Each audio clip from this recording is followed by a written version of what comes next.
plus les jours passent, plus il paraît clair qu'Oceangate était au courant des risques qu'elle faisait prendre aux passagers de son sous-marin Titan. En témoigne le licenciement, dès 2018, de David Lockridge. Ce dernier a été recruté par Oceangate en 2015 en tant que prestataire indépendant. Pilote de sous-marin et plongeur de formation, il a rapidement été nommé, selon des documents judiciaires, directeur des opérations marines.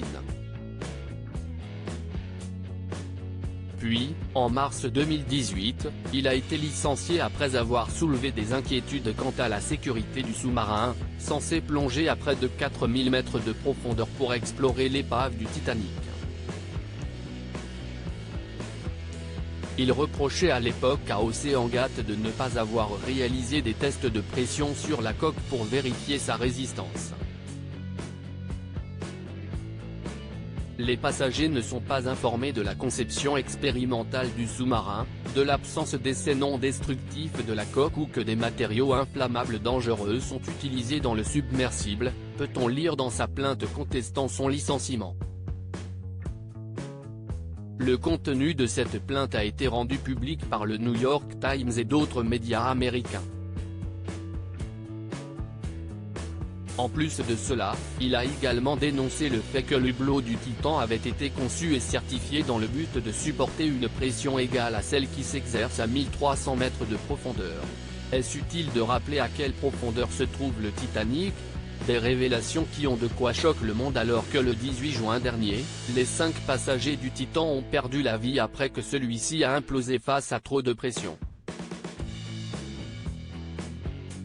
De premiers doutes soulevés par la Marine Technology Society en mars 2018, quelques mois avant le licenciement de David Lockridge, la Marine Technology Society avait adressé un courrier à Oceangate stipulant « Notre appréhension est que l'approche expérimentale d'Oceangate entraîne des événements négatifs qui pourraient avoir des conséquences sérieuses pour l'industrie ».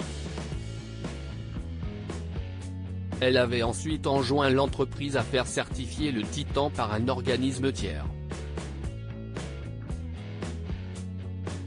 Ce à quoi Oceangate avait répondu via un communiqué publié sur son site, la certification n'est pas suffisante pour assurer la sécurité, et cela ne résout pas les risques opérationnels.